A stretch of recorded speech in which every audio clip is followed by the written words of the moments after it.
Screenshot sih, Kak. Ini nanti saya bagikan aja. Interval I. I gitu ya. Kalau dia kecil 0, jika f aksen x kecil dari 0 pada interval I, nah, maka f monoton turun. Nah, dua ini yang harus kalian pahami teorema ini pada interval I. Interval I. Nah, kita coba lihat beberapa contoh soalnya. Kalau ada yang ditanyakan silakan ya, sambil mencari soal-soal yang berkaitan dengan kemonotonan ini.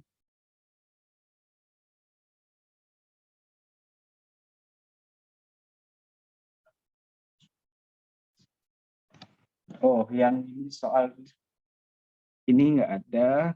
Coba lihat soal ini.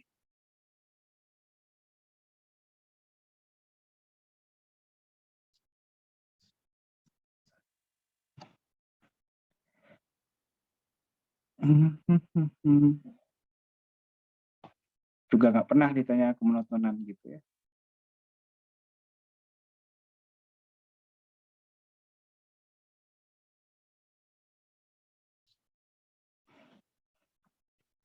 Oke. Tapi kira-kira kalau dikasih soal disuruh mencari kemonotonan, bisa nggak? Maksudnya apa yang dilakukan gitu?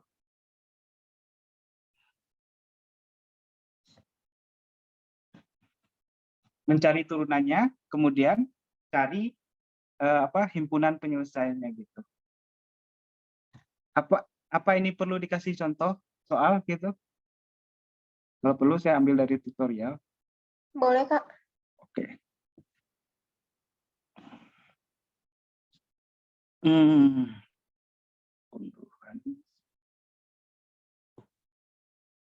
Tutorial bab 3 ini. Di ujian tadi nggak ada. Nah, saya ambil yang mana bagusnya? A, B atau C?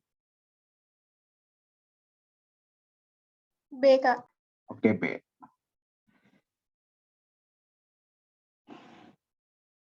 Potongnya nggak pas. Yang B ini ada satu titik stasioner nanti ya. Singular, maaf, singular.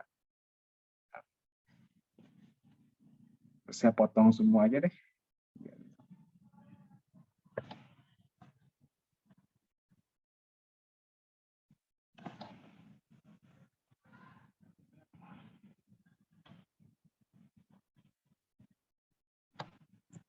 Saya contohkan yang B.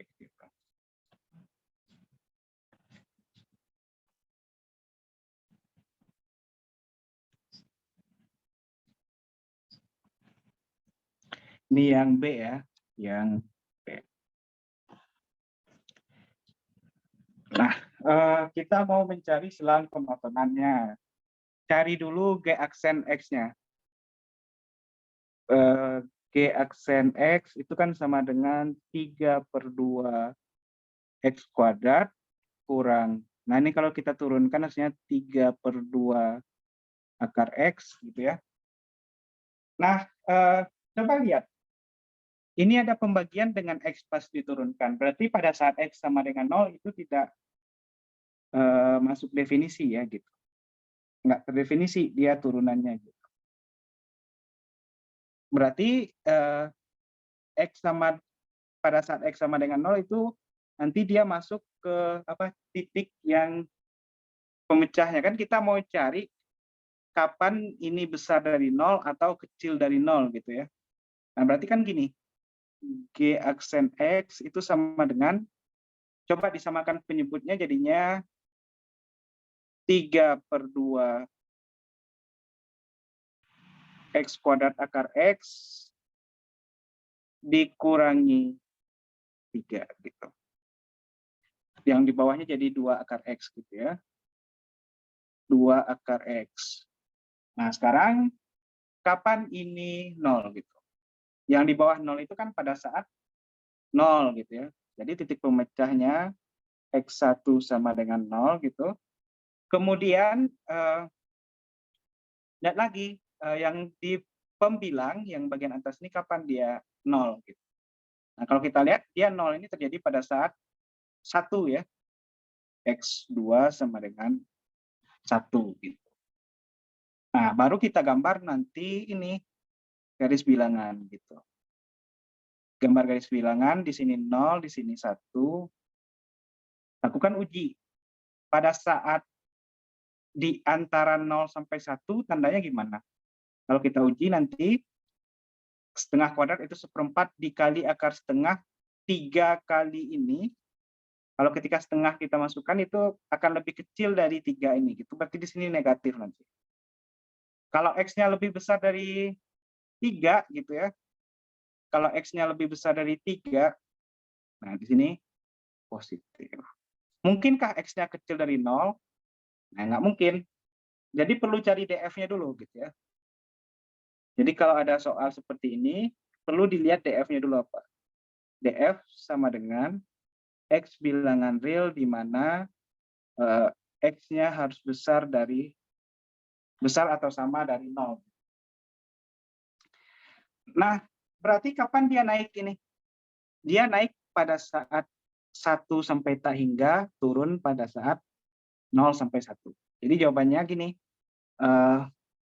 monoton naik gitu ya, monoton naik pada interval 0,1 gitu, monoton turun, ini monoton naik pada interval 1 sampai tak hingga. Yang positif 1 sampai tak hingga, monoton turun, 0 sampai 1 gitu. Nah, jadi kalau ada soal seperti ini, yang harus kita cari dulu daerah definisinya. Gitu ya. Oke, ada pertanyaan? Kak, itu domainnya kenapa boleh sama dengan 0? Akar 0 kan 0 kan? Masih aman. Oke, Kak. Nah, gitu. Domain dari G-nya 0 masih boleh, tapi G aksennya 0 nggak boleh lagi. Seperti itu. Ada lagi?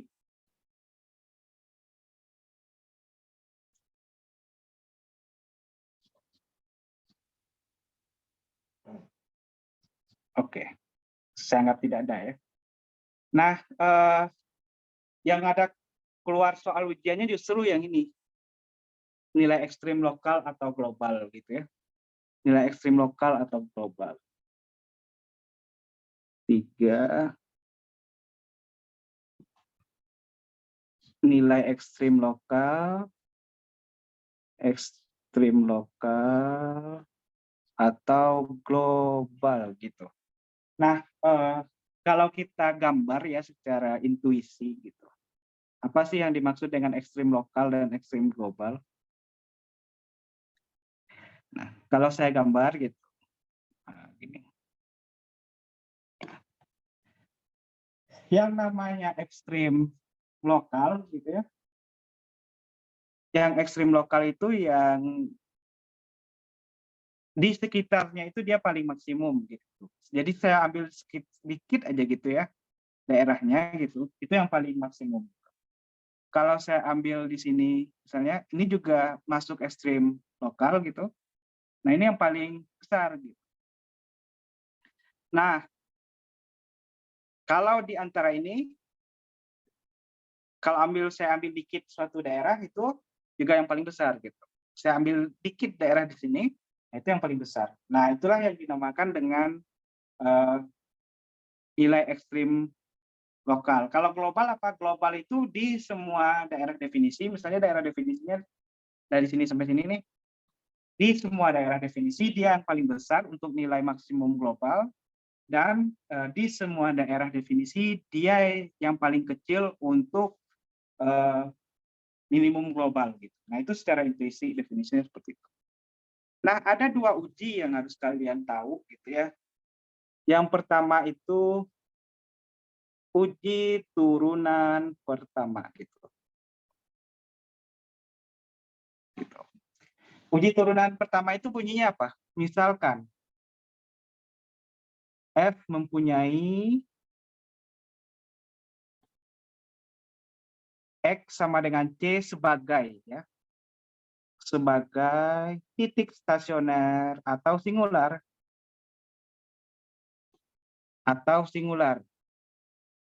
gitu ya. F itu mempunyai X sama dengan C sebagai titik stasioner atau singular. Jadi boleh si X sama dengan C itu stasioner atau titik singular gitu. Baik, apakah ini boleh titik singular? Oh, nggak boleh. Kalau titik singular turunannya, oh boleh, sorry. Dia harus terdefinisi ke sana. Oh ya, si X sama dengan C sebagai titik stasioner atau titik singular gitu. Nah, jika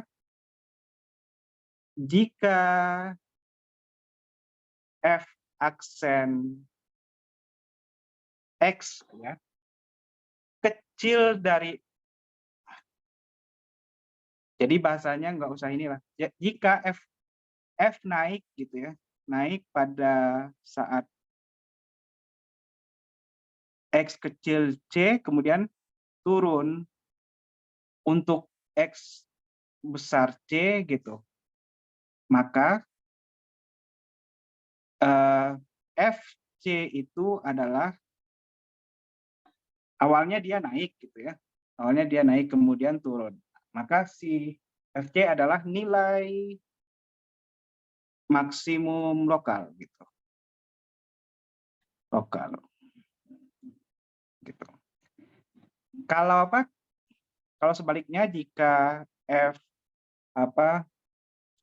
turun pada saat X kecil C kemudian naik pada saat X besar C gitu ya, maka FC minimum lokal gitu. Minimum lokal. Jadi saya kasih contoh soal saya lihat tadi ada soal UTS yang berkaitan dengan ini. Nah, yang nomor 8 gitu ya, yang nomor 8 itu. Ini UTS yang waktu online. Jadi ada pilihan ganda. Hati-hati baca soal ya, yang diketahui di nomor 8 ini adalah turunannya.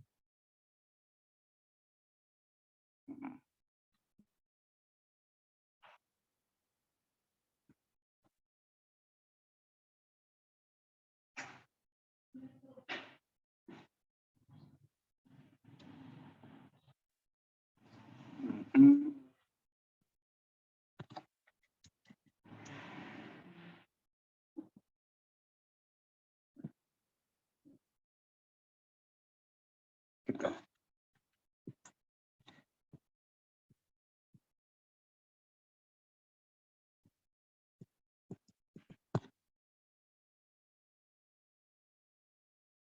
Nah, yang diketahui di nomor 8 adalah turunannya. Nah, ini enak gitu. Kalau udah diketahui turunannya ya tinggal dicari aja kapan dia 0 gitu. Jangan diturunkan lagi gitu. F aksen X sama dengan 0-nya kapan? Berarti X kuadrat kurang 11 X tambah 30 sama dengan 0. Ini kalau kita faktorkan X kurang 6 kali X min 5 sama dengan 0. Berarti di sini X sama dengan 6, X sama dengan 5. Nah, tinggal kita gambar gitu. Lakukan uji 5, 6. Gitu. Lakukan uji. Di sebelum 5 itu tandanya positif atau negatif ya. Saya ambil 0 aja yang paling gampang, di sini negatif. Gitu. Di sini positif. Kemudian di sini negatif. Nah, berdasarkan yang sudah saya jelaskan tadi, mana itu yang sebagai apa? Ini kan titik singular nih. Sorry, ini kan titik stasioner. Dua ini nih, titik stasioner. Nah, ini titik stasioner. Gitu. Mana yang nilai apa? Minimum gitu. Minimum lokal yang mana? Yang 5, X sama dengan 5 atau X sama dengan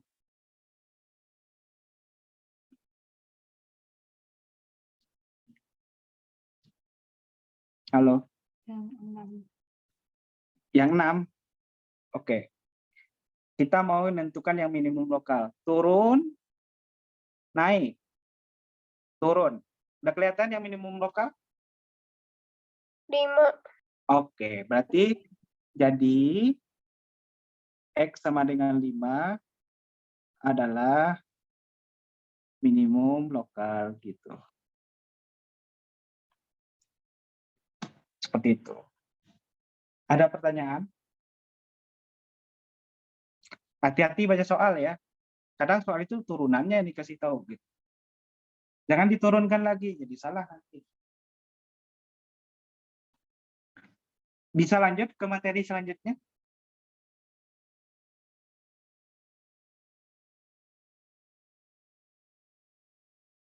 Bisa, Kak. Oke. Nah, ini udah masuk ke ini nilai ekstrim lokal atau global tadi. Kemudian kecekungan. Kecekungan itu berkaitan dengan turunan kedua. Sebenarnya kecekungan definisinya enggak itu nomor 4 gitu. Tapi biasanya mencari kecekungan itu dengan turunan kedua ya kalau di PPP. Kecekungan. Gitu ya.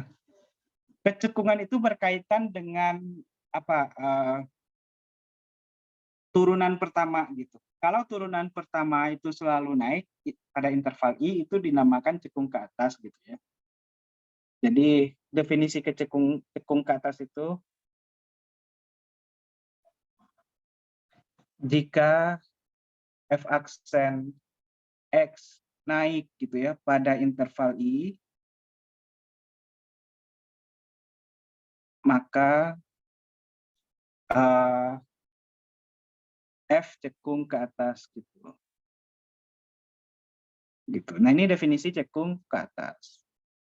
Kemudian cekung ke bawah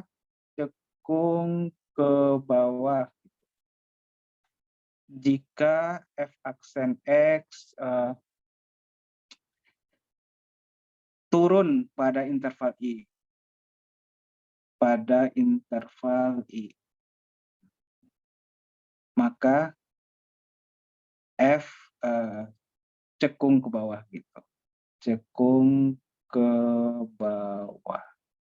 Nah, sekarang karena f aksennya naik, ada teorema gitu. Teorema yang menyatakan bahwa apa? Teorema gitu. Jika f aksen x besar dari 0, karena f aksen x naik berarti turunan keduanya itu harus besar dari 0 ya. Pada interval I, maka f naik gitu. Jika f double aksen x kecil dari 0 pada interval I,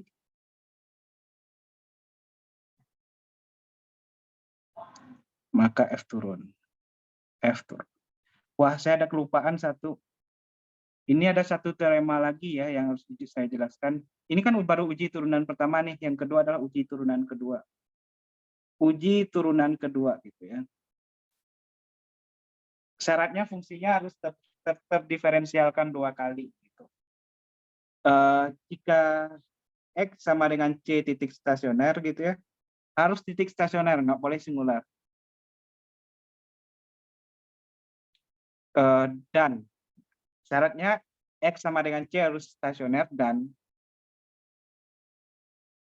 f double aksen c itu besar dari 0, maka fc itu nilai minimum. Kalau tandanya besar 0 itu minimum ya, minimum.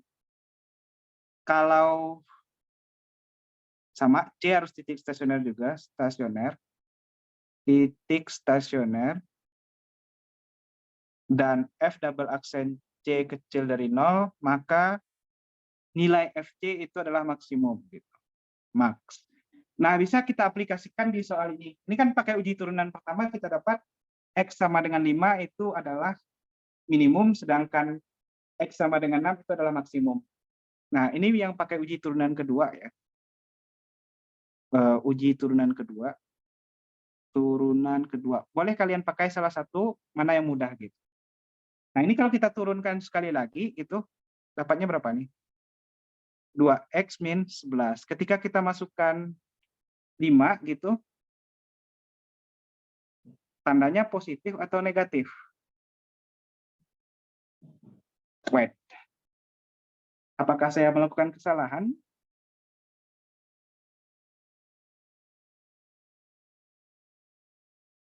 Oh yes, saya melakukan kesalahan. Yang kecil dari 0 harusnya positif. Yang di antara 5 dan 6 harusnya negatif. Berarti benar itu. Nah, untung saya lihat pakai uji turunan kedua ya. Ketika 0 itu positif, masukin 0 di sini, 0 kurang 0 tambah 30, 30 positif, di sini negatif. Berarti X sama dengan 6 ya. Ini naik awalnya. Ini naik, ini turun, ini naik. Berarti di sini X sama dengan 6 itu adalah minimum lokal gitu. Nah, pas diuji turunan kedua tadi nggak cocok gitu. F double aksen 5 nanti kita peroleh di sini berapa? Min 1.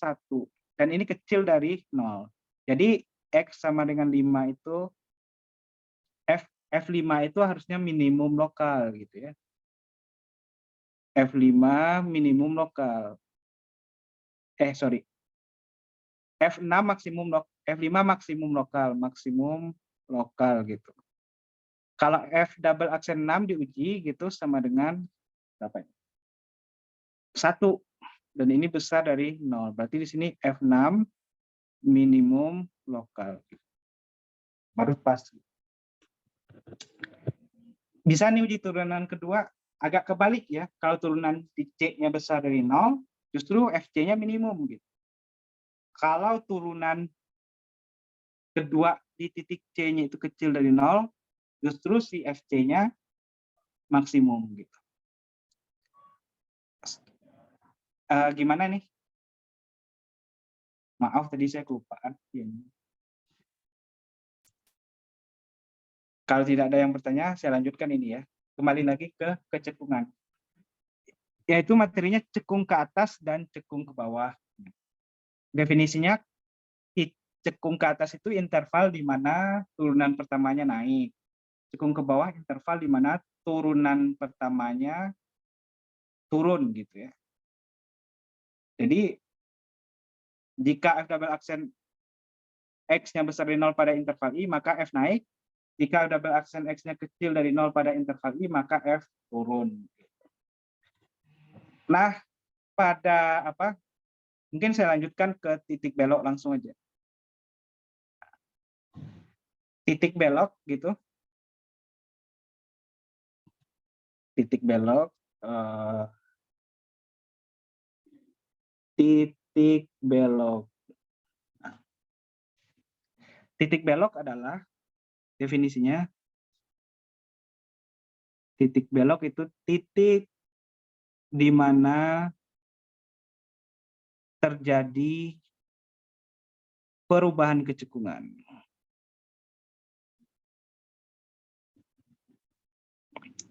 Gitu ya. Nah, jadi pas kita cari kapan turunan keduanya 0 gitu, nanti kita lihat misalnya pada saat A turunan keduanya 0 gitu ya. Atau turunan keduanya tidak ada gitu. Nah, kita lihat itu di sebelumnya itu kalau awalnya naik, setelah itu turun, berarti si A itu sebagai titik belok gitu. Bukan A, tapi kalau terjadi perubahan kecekungan seperti ini, titik beloknya nanti titik belok jawabannya, bentuknya itu jawabannya adalah A, FA gitu ya. Ingat, di titik belok agak berbeda dengan yang di titik kritis, titik singularis tadi. Jawaban titik belok, kalau ada pertanyaan di soal, jawabannya bentuknya adalah A, FA. Itu yang harus diingat ya.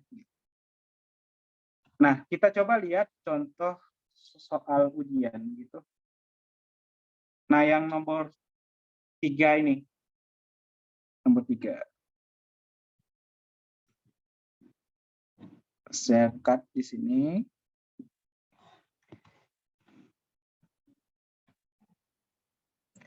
Nah, kalau di yang nomor 3 ini ditanyanya pada saat X sama pada saat X kapan gitu titik belok gitu. Nggak titik belok tok ya. Kalau titik belok tok jawabannya harus A, FA gitu.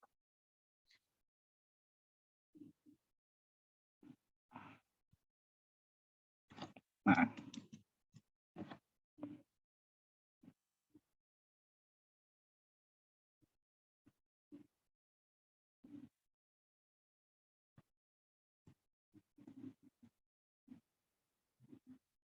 oke, ini contoh soalnya.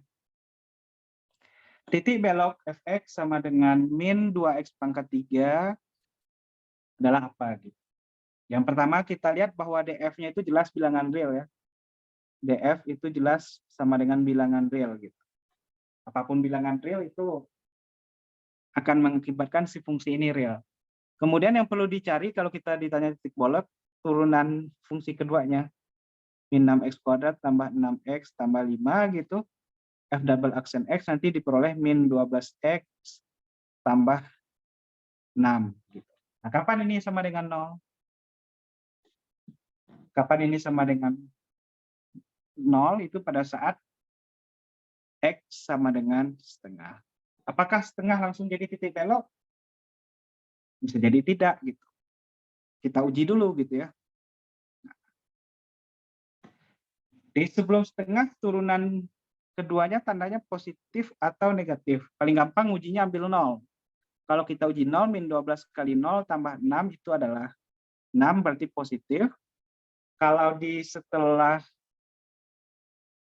setengah contohnya 1 gitu ya. Min 12 tambah 6 itu adalah negatif.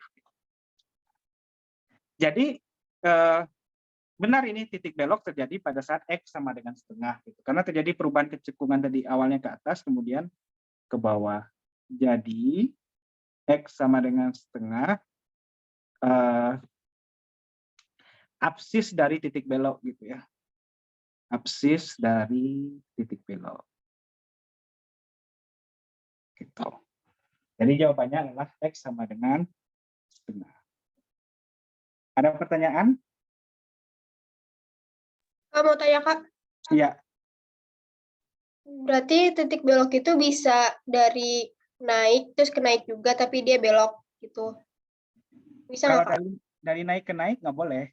Kalau kita ini nggak boleh nih, ini nggak titik belok. Hati. Maksudnya naik ke naik. Oh, bukan cekung ya, naik ke naik. Iya Kak. Apakah fungsi yang selalu naik ada titik belok? Bisa jadi. Gini, titik belok nggak nih ya? Nah iya kayak gitu maksudnya Kak. Nah, ini kan titik belok nih. Awalnya dia cekung ke bawah, benar kan? Kemudian dia jadi cekung ke atas. Mungkin, masih mungkin. Kalau fungsi naik itu masih mungkin jadi titik belok gitu. Yang Oke jelas, Kak. kalau nguji titik belok itu di turunan keduanya. Itu yang harus diingat. Jadi di TPB nggak aneh-aneh ya titik belok gitu. Di uji turunan kedua aja. Gitu. Oke, saya ambil satu soal lagi. Ada contoh soal yang menanyakan titik belok. Saya lihat di sini tadi.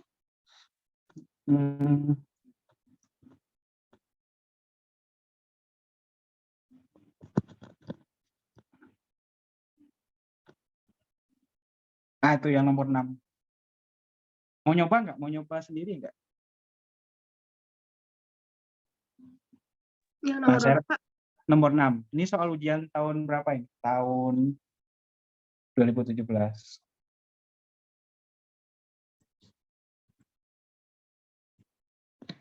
Ini soalnya baik ya. Jika A, FA adalah titik belok, dikasih tahu itu definisi titik belok.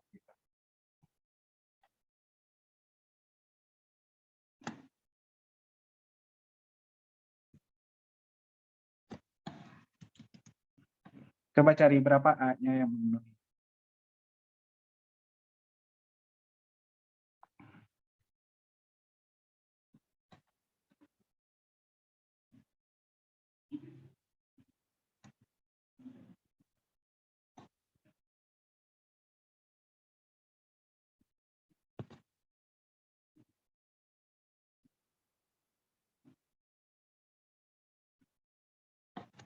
Ini terlalu apa ya? Terlalu. Gitu.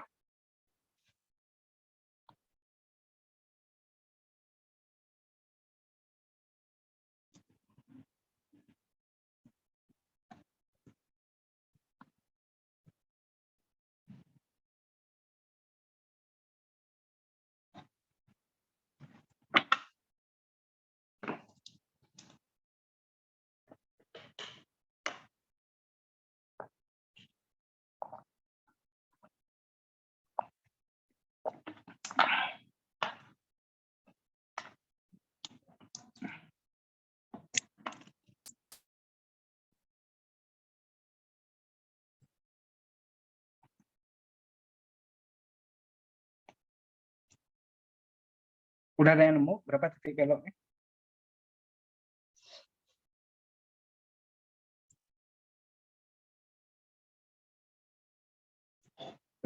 Berapa nilai A yang memungkinkan?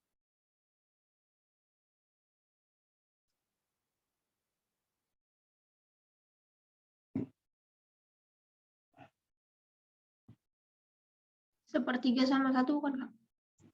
Oke, kita lihat ya. Saya belum nyoba. Sepertiga sama dengan 1. Kita turunkan 2 kali. F aksen X sama dengan 12x pangkat 3 kurang 24x kuadrat tambah 12x. Turunkan lagi 36x kuadrat kurang 48x tambah 12 gitu ya. Berarti di sini kapan dia 0? Kalau kita faktorkan 36, jangan 36, tapi 12. 12 kali x 3x kuadrat kurang, sepertinya iya ya, 4x tambah 1 gitu. Ini kalau kita faktorkan jadinya 12 kali 3x min 1 kali x min 1. Jadi x sama dengan sepertiga, x sama dengan, ini sama dengan 0 pada saat kapan? X sama dengan 1. Nah, harus dilakukan uji dulu. Sepertiga, 1 gitu. Kalau dikecil dari sepertiga, contohnya 0, masukin ke sini, positif ya. Ini negatif, ini kalau kita masukkan ke sini setelah 1 itu contohnya 2, ya positif ya. Nah, ternyata dia cekung ke atas, ke bawah, ke atas gitu. Nah, jadi benar, jadi X sama dengan sepertiga dan X sama dengan 1 adalah absis dari suatu titik belok ya, absis dari suatu titik belok. Suatu titik belok. Nah, jadi jawaban si A-nya itu adalah sepertiga dan 1 gitu. Oke. Bisa dilanjut ini setelah titik belok ini? Atau ada yang masih ragu?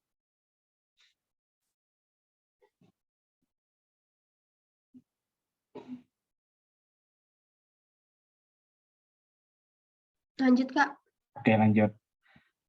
Menggambar grafik fungsi itu tidak dijelaskan secara, maksudnya tidak perlu dijelaskan lah ya, karena nggak bakalan masuk di UTS-nya gitu.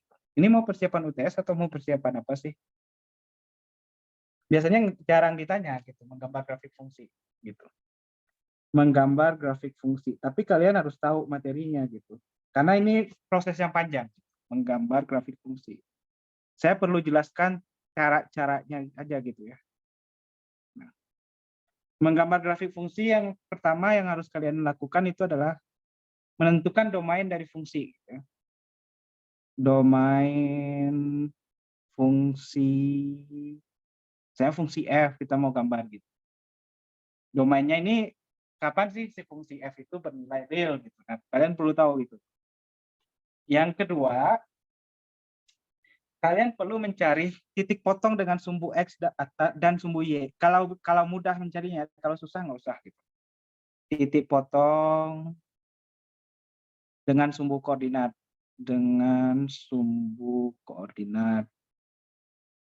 Karena banyak yang diidentifikasi di sini. Kemudian selang kemonotonan gitu. Selang kemonotonan. Semua yang udah dijelaskan di bab sebelumnya itu harus dicek di sini ya. Kemudian apalagi maksimum ekstrim lokalnya berapa gitu, maksimum lokal gitu, dan minimum lokal. Nah ini perlu dicek. Kemudian kecekungan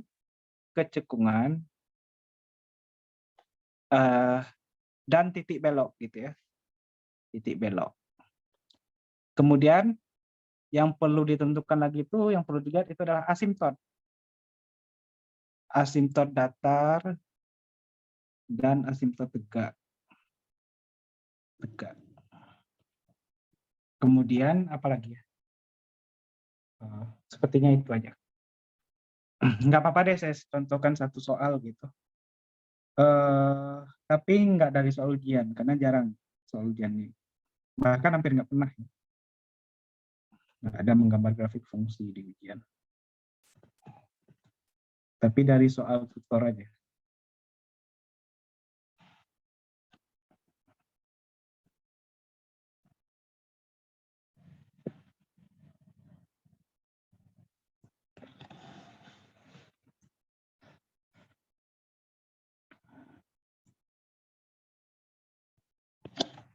Saya pilih yang mudah aja ya.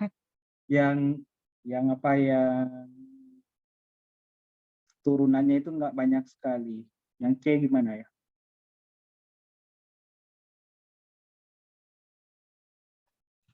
Yang A aja kali, yang A.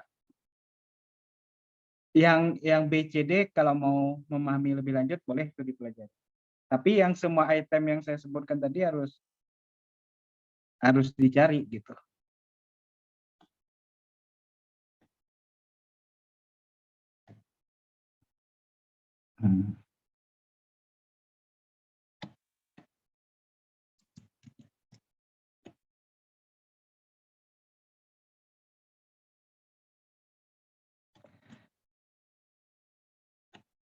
Nah, yang pertama kita diminta untuk menentukan domain dari F. Domain dari F ini udah jelas bilangan real kalau fungsinya seperti ini. Ini saya misalkan aja fx sama dengan 6x pangkat 5 kurang 10x pangkat 3 tambah 2. Domain dari F itu jelas bilangan real. Nah, berarti kita udah dapat identifikasi satu. Jadi kita ngegambarnya nanti harus menunjukkan dia bilangan realnya itu gitu ya. Kemudian, apa lagi? Titik potong dengan sumbu koordinat. Yang berpotongan dengan sumbu X itu susah carinya itu. Ada berapa? Memfaktorkan pangkat 5 itu susah kan, jadi nggak usah dicari. Cari aja titik potong dengan sumbu Y kapan? Pada saat X sama dengan 0. Gitu ya. Tipot dengan sumbu Y itu pada saat X sama dengan 0 gitu. Nanti kita peroleh F0 sama dengan 2. Kemudian apa lagi? Selang kemonotonan. Nah ini cari turunan pertamanya, nanti kita peroleh di sini. F aksen X itu sama dengan 30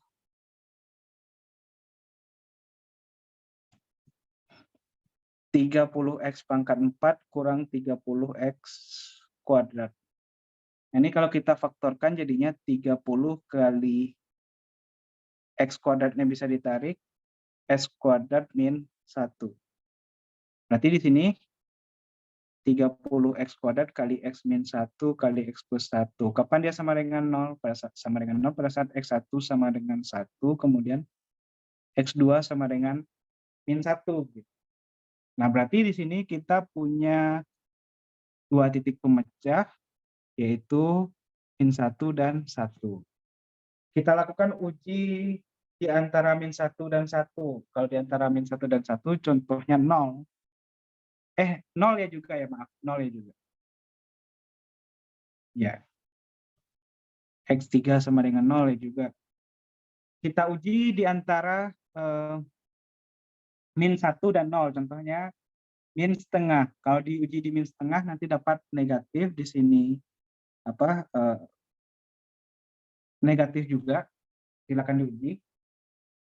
Ya, setengah. Kemudian setelah 1 itu positif dan di sini juga positif.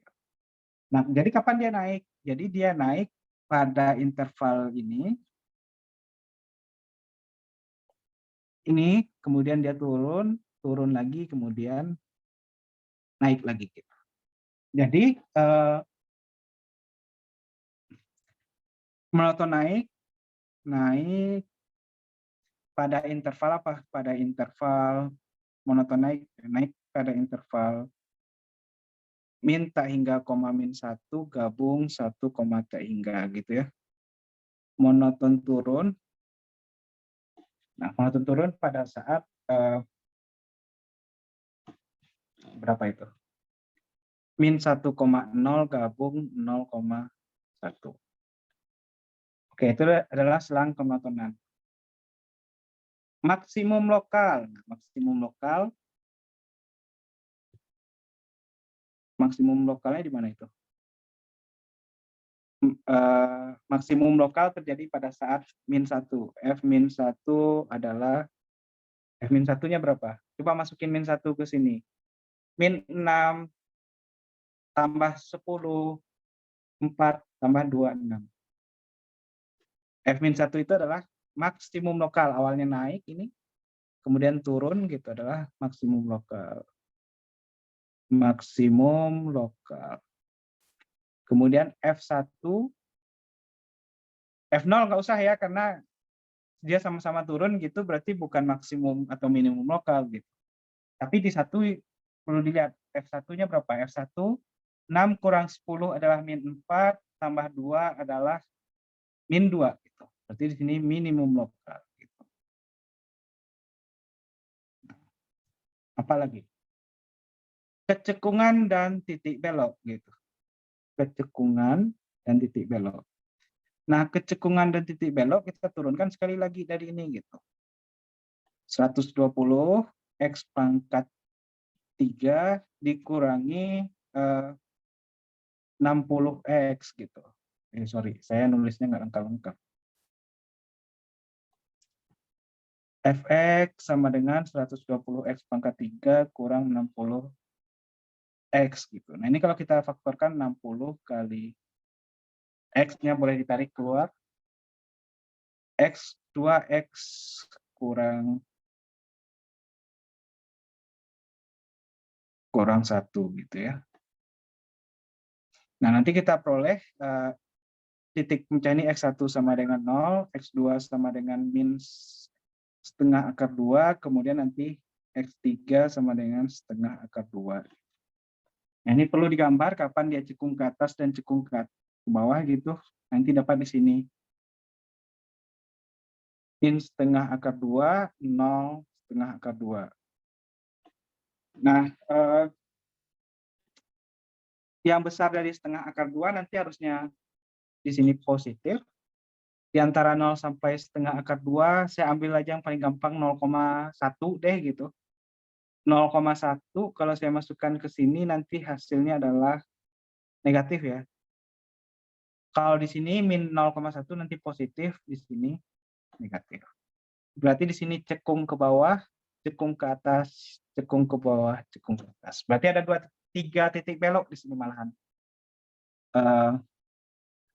Nah, ini min setengah akar 2, F min setengah akar 2 gitu. Ya capek ya gambarnya 0, F0. Apalagi? Setengah akar 2, F setengah akar 2. Nah, ini F min setengah akar 2 dimasukin ke fungsinya gitu. Ini berapa dapatnya gitu. Kemudian nanti F setengah akar 2 juga dimasukin ke sini. Nah gitu ya. Kalau asimptotnya nggak ada itu, asimptot tegak, asimptot datar nggak ada. Asimptot datar dan asimptot tegaknya nggak ada. Saya perlu ngitung ini. Nggak usah dihitung ya. Saya perkirakan aja hasilnya positif atau negatifnya. Min setengah akar 2 hasilnya harusnya negatif ya. Negatif. Ini kecil dari 0. Tapi kalau disuruh ngegambar wajib dihitung ini sebenarnya. Ini besar dari 0 ya.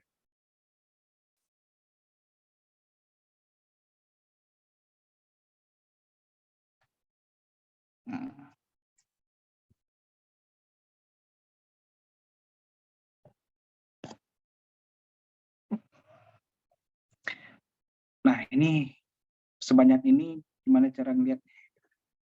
Oke.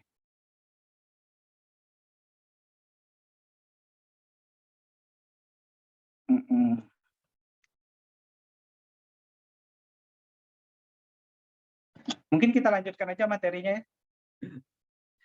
Ini agak jelimet ngejelasinnya gitu. Nggak akan keluar ini ya cara ngegambar. Ngegambar ini nggak.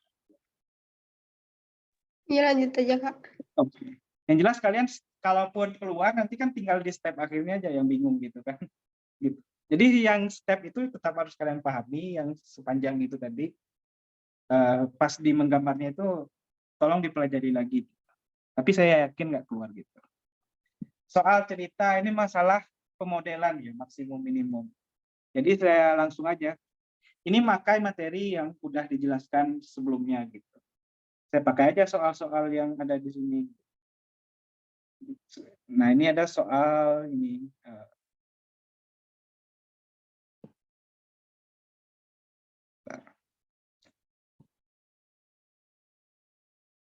Ada nggak ya? Yang nomor 3 gitu. Nah, ini soal pemodelannya seperti ini. Kalian harus baca ceritanya pelan-pelan gitu ya, sampai paham gitu. Nah, yang kayak nomor 3 ini. Nah, ini kan masalah maksimum minimum.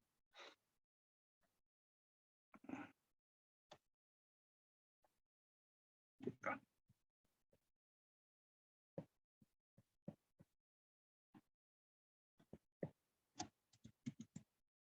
Ini kok nggak mau turun ya? Ini pemodelan ya, pemodelan. Nah, soalnya yang kayak gini cerita, jadi harus dibaca pelan-pelan. Ini kelihatan nggak?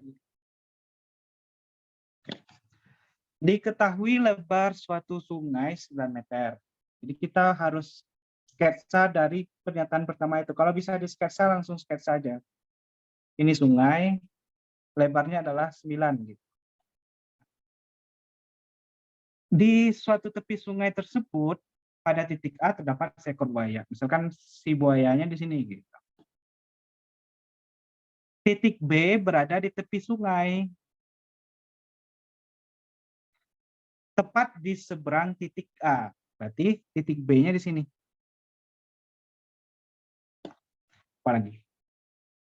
Titik C berada di tepi yang sama dengan B, tapi jaraknya 40 meter dari titik B. Berarti di sini C, ini ke sini 40 meter gitu.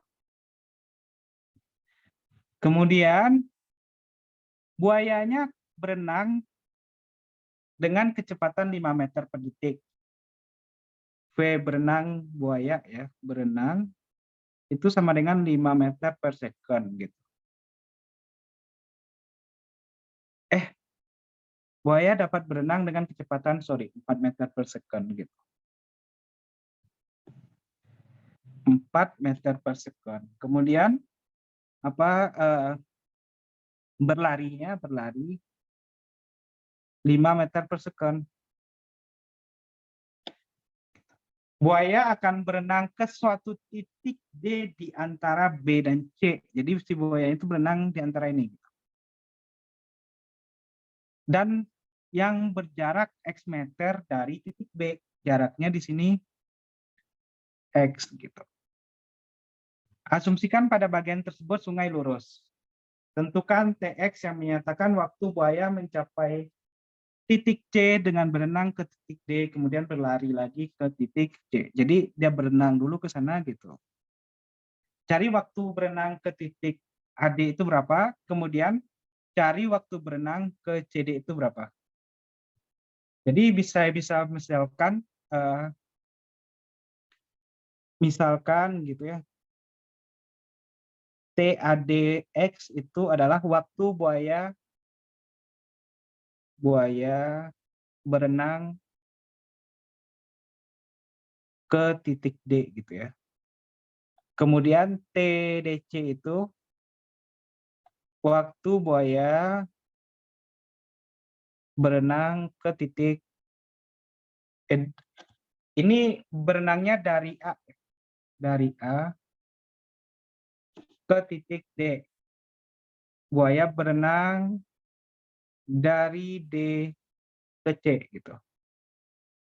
Nah, berarti TX itu adalah sama dengan TADX tambah TDCX gitu. Nah, untuk berenang ke titik AD, saya perlu panjang AD. Kalau di sini 9 gitu, berarti si AD itu dengan Pitagoras nanti saya dapat akar 81 tambah X kuadrat gitu ya. Ini adalah panjang AD.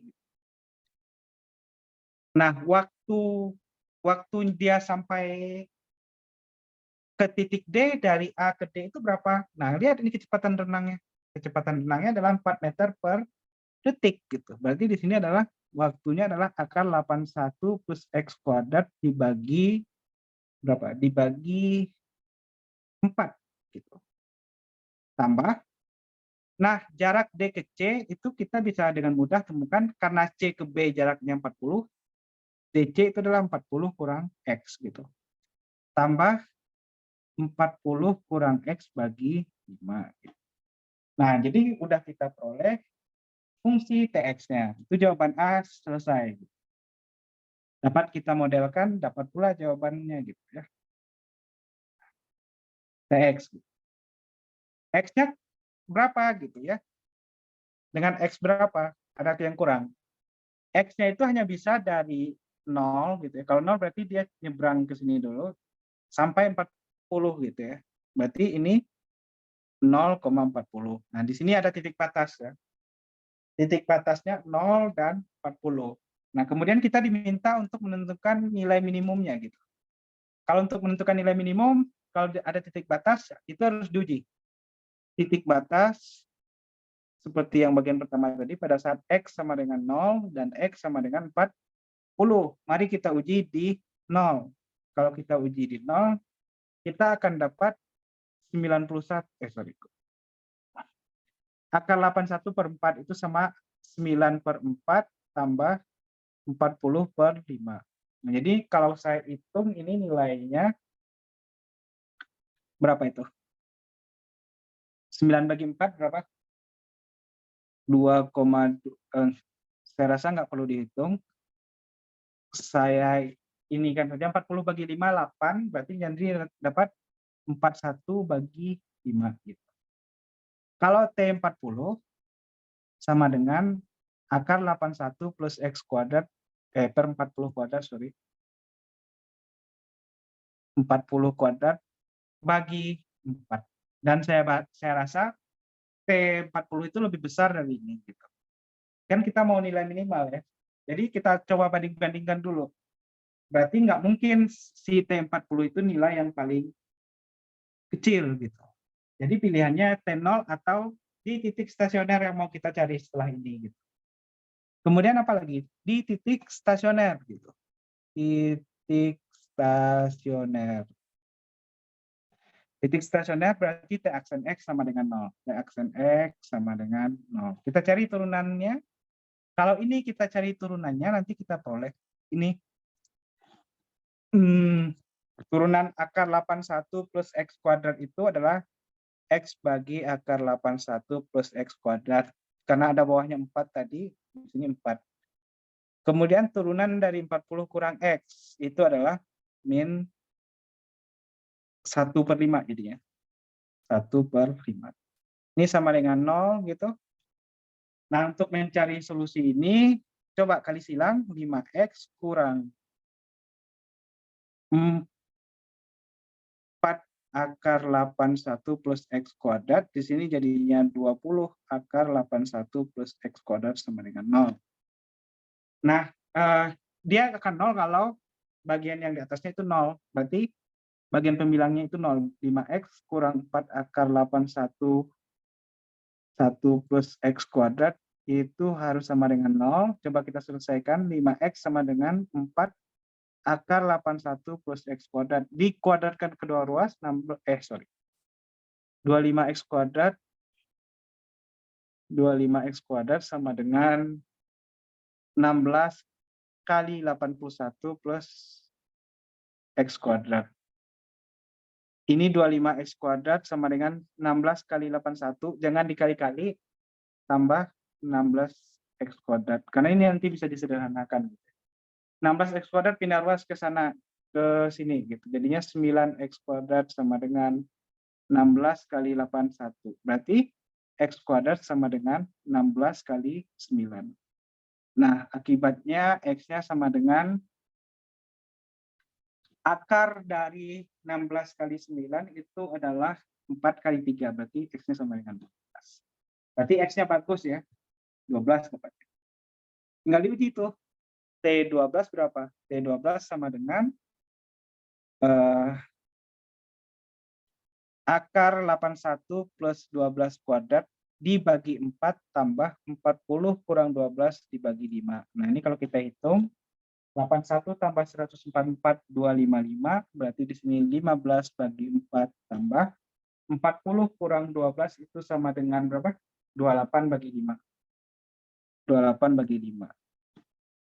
Nah, kalau saya hitung di sini sekitar 3,75 tambah 28 bagi 5 ini berapa nih? 5,6. Ternyata di sini 9,35 gitu. Nah, jadi pas saya hitung T12 9,35-an. Saya mau membandingkan dengan yang ini aja tadi, karena ini lebih besar kan dari yang di atas gitu. 41 bagi 4 di sini ya, maaf. 41 bagi 4. Nah, 41 bagi 4 ini sekitar 10 komaan gitu. Sekitar 10 komaan gitu. Nah, jadi yang paling kecil itu ya pada saat X-nya sama dengan 12. Yang ditanya apa? Tentukan X. Nah, jadi X sama dengan 12 meminimumkan gitu ya waktu tempuh gitu. Waktu tempuh. Seperti itu. Ada pertanyaan untuk soal yang ini? Ini salah satu contoh soal aplikasi ya, lumayan panjang gitu. Ada pertanyaan, udah ngerti atau enggak? Prosesnya ngerti nggak gitu? Itu yang perlu.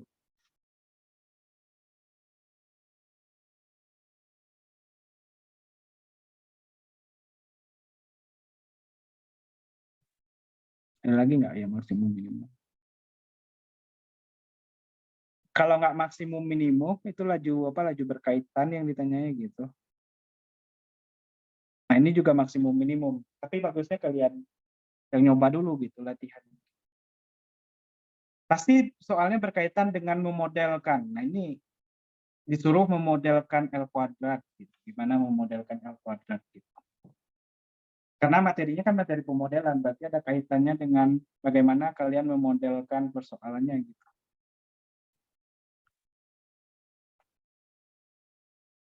Oke, masuk yang terakhir, teorema nilai rata-rata. Kita sampai teorema nilai rata-rata aja, karena materi ujian sampai di sana. Teorema nilai rata-rata itu,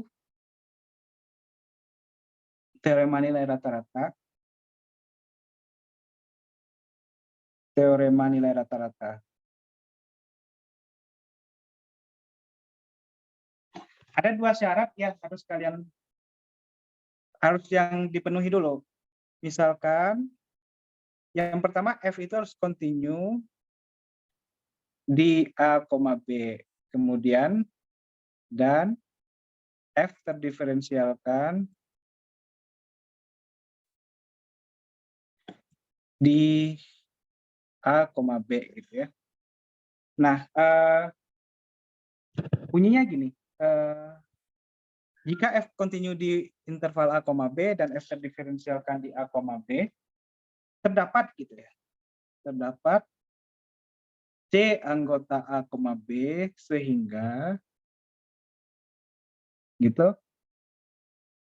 F aksen C-nya itu sama dengan FB min FA bagi B min A. Nah, itu bunyi teorema nilai rata-rata gitu ya.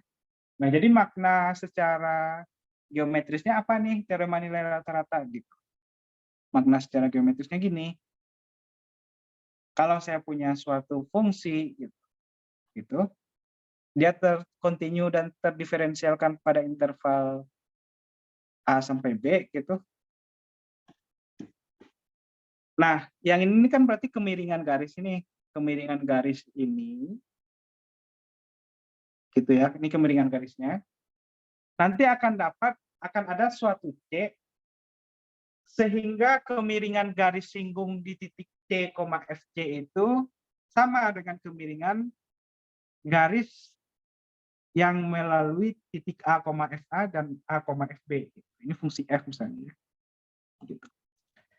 Nah, mana itu garis yang sejajar itu? Ya ini.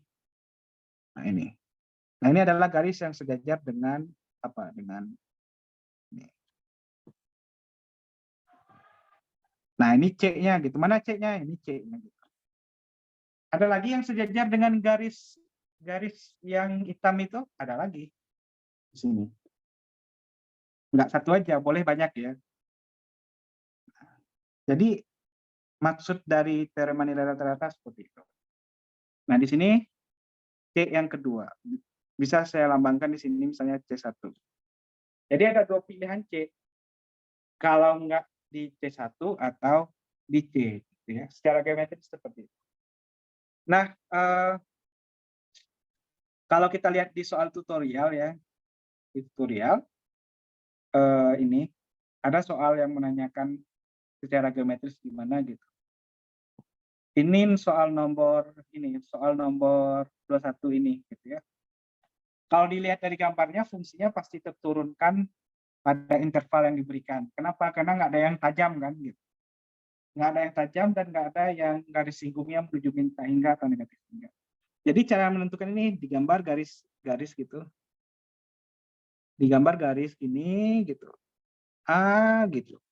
Kemudian cari itu garis yang sejajar dengan yang saya gambar gitu. Yang sejajar salah satunya ini. A gitu. Nah, berarti mana titik C? Titik C itu titik yang tepat menyinggung gitu. Berarti di sini C-nya gitu. A gitu. Seperti itu ya. Terus yang kedua ini digambar garis yang melalui titik ini, titik ujungnya di sini. Kemudian cari garis yang sejajar dengan ini, yang garis yang saya gambar yang pertama tadi. Nah, ini. Nah, mana C-nya yang ini? Gitu. Sama, yang ini juga bisa digambar di sini. Yang sejajar mana C-nya? Ini. Seperti itu. Itu makna geometris dari teorema nilai rata-rata gitu ya. Nah, kemudian ada nih satu soal ujian gitu tahun berapa ini? Soal ujian tahun 2018 gitu. Nomor 7-nya. Nomor 7.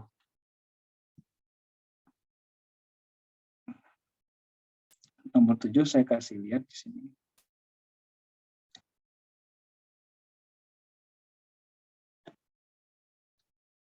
Hmm.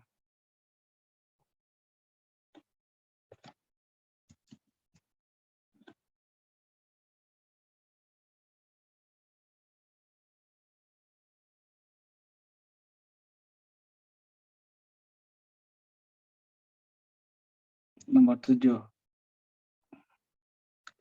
Diketahui bahwa F continue pada, nah ini syarat F continue-nya itu selalu dikasih tahu. F continue gitu ya.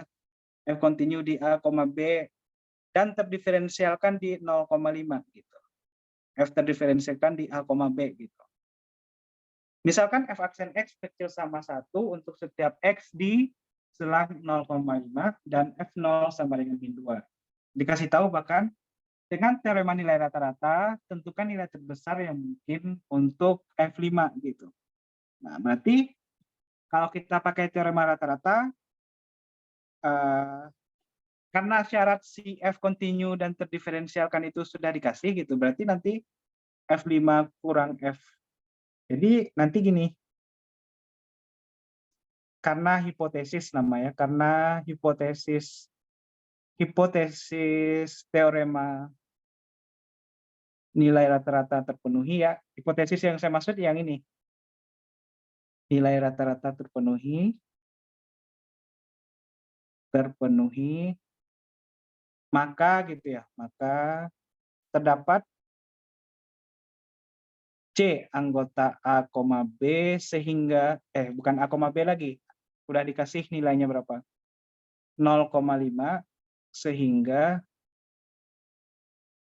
F5 kurang F0 per 5 kurang 0 sama dengan F aksen C gitu.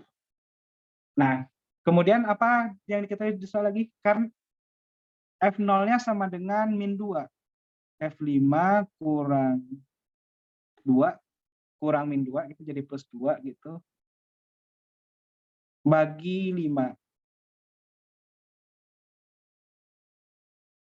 Sama dengan F aksen C. Ingat, di soal katanya, misalkan F aksen X kecil sama 1 untuk setiap X di selang 0,5.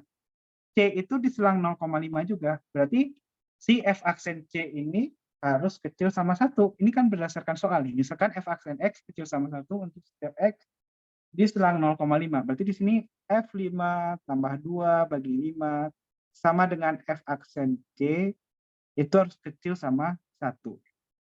Nah, ini nanti dapat F5 tambah 2 kecil sama 5, F5 kecil sama 3. Apa makna F5 kecil sama 3? F5 itu paling besarnya 3 gitu. Nah, di soal ditanya apa? Nilai terbesar. Oh, jelas itu. Jadi nilai terbesar yang mungkin bagi F5 gitu ya. Yang mungkin bagi F5 adalah 3 gitu. Oke, itu salah satu contoh pengaplikasian dari teorema nilai rata-rata. Oke, materinya mungkin sampai di sini. Ada yang mau didiskusikan lagi nggak?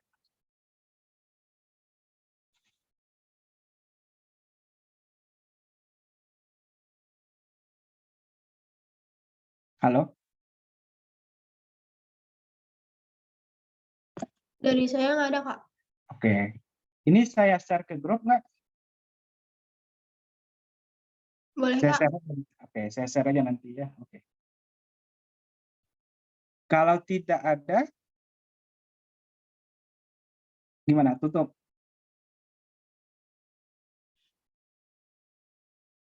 Kalau tidak ada, apakah diselesaikan aja? Oke, diselesaikan aja ya. Mungkin absennya melalui screenshot aja. Oke. Terima kasih atas perhatiannya. Minggu depan mau ada itu nggak? Ada les lagi nggak? Kira-kira? Kan minggu depan ujian. Boleh, Kak. Tapi didiskusikan dulu lah waktunya gitu. Kalau bisa, bookingnya cepat-cepat. Biasanya pas ujian itu pasti penuh terus gitu ya. Kalau gitu. Diskusikan aja dulu kalau ada kapan gitu ya. Nah, mungkin kita bahas-bahas soal ujian aja bagusnya lagi kalau minggu ujian itu. Kita bahas secara lengkap sambil ngulang materi gitu ya.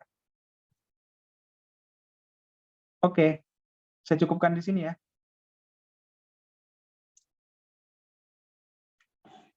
Gimana Nanda? Elo? Iya, Kak. Oke. Saya cukupkan sampai di sini ya.